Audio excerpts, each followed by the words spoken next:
Ready? Start. Mahatma Gandhi, who had anticipated all this, thought that this system of education, which is so expensive, would not do if education was to be brought within the reach of every Indian, rich or poor.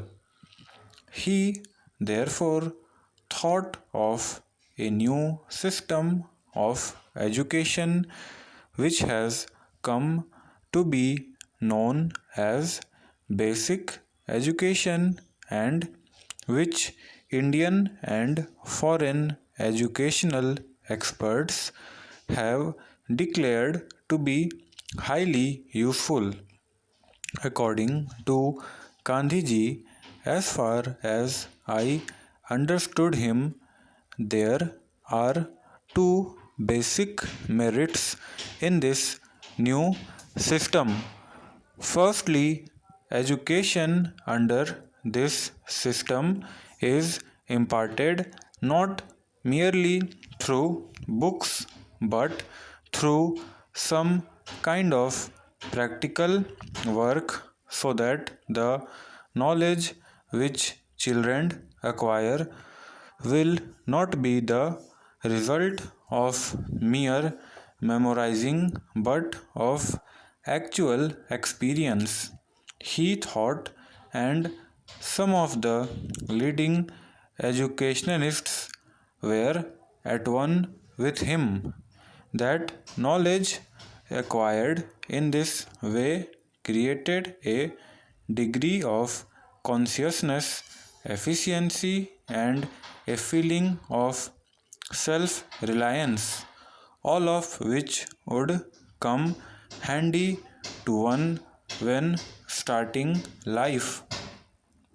Secondly, the other merit in this system, according to him, is that it brings education for all within the pale of practical possibility because the handicrafts on which children would be working would bring some return in terms of money, which would go, at least in part, to meet the expenses of their education.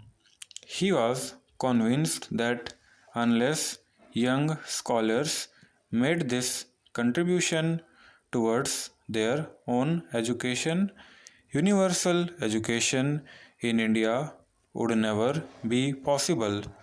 The result of all the discussions and experimentation in the field of education during the last 16 or 17 years is, in my opinion, the same that we arrived at in our discussions in the first conference held at Wardha.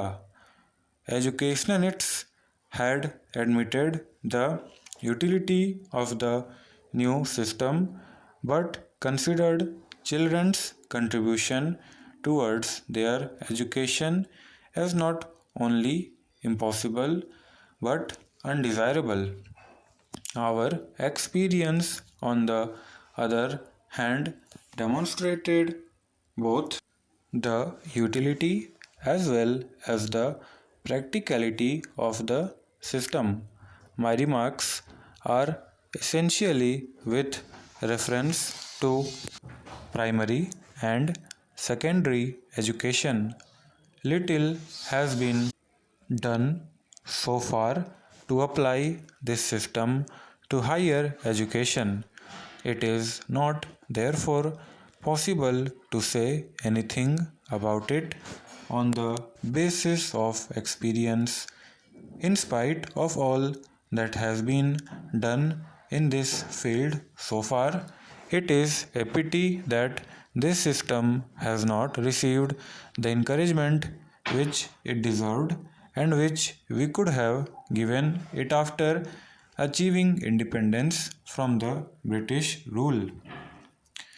As far as I can say, the reason is that although the utility of the new system has been proved, our faith in this old system of education remains unshaken. That is also why most of those who are engaged in the work of education have not given much thought to the new system. All that we can say is that even today the new system has not gone beyond the experimental stage.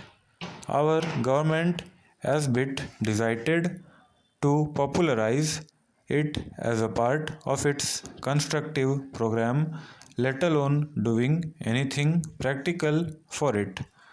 I know that in the various conferences we have had so far, resolutions have been adopted in favor of it, and government agreed that the new system should be adopted.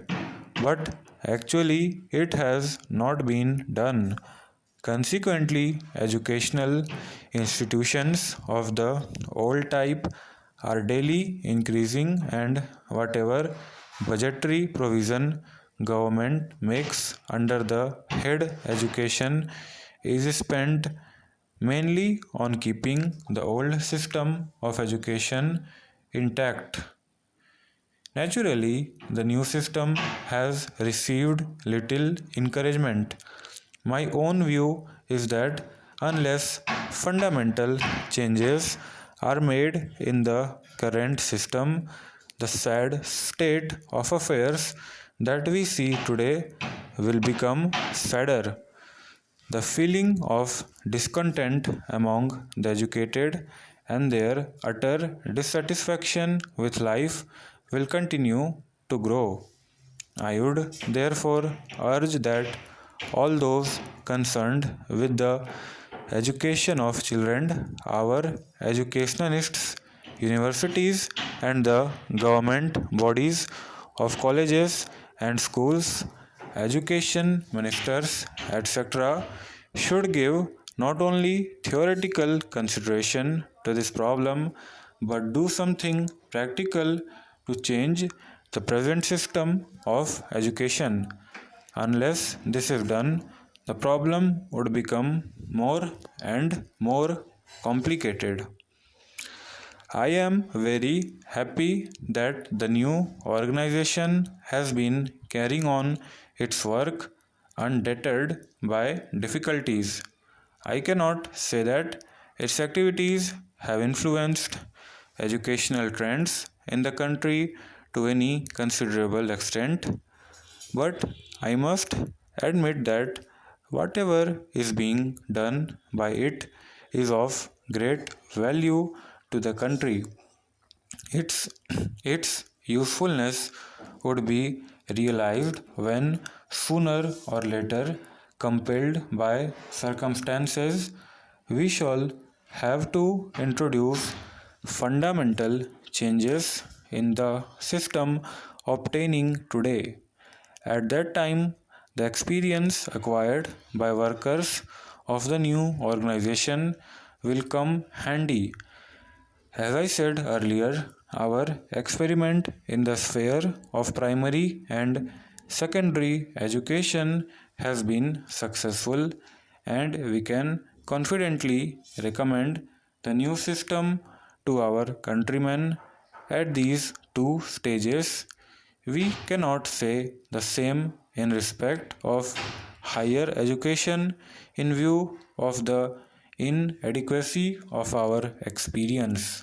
Therefore, I attach great importance to your work. I hope the unfavorable atmosphere will not detract your workers and they would continue to do their job. Stop.